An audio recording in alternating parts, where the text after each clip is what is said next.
Malutasan na nga kaya ni Gabo ang kanyang panibagong misyon. Determinado nga siyang mahuli itong si Mr. Chan upang tuluyan na ngang mapanagot ito sa lahat ng kanyang mga krimen. Ngunit tila nakatunog si Mr. Chan sa planong paglusob ni Gabo.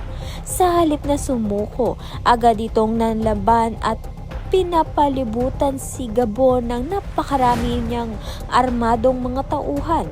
Dahil sa sobrang daming ng kalaban, hindi na kinaya ni Gabo ang mag-isang makipaglaban at paulit-ulit nga siyang pinagtutulungan hanggang sa mabugbog ng husto. Habang halos mawala na nga siya ng malay, sinamantala na nga ni Mr. Chan ang kaguluhan upang makatakas.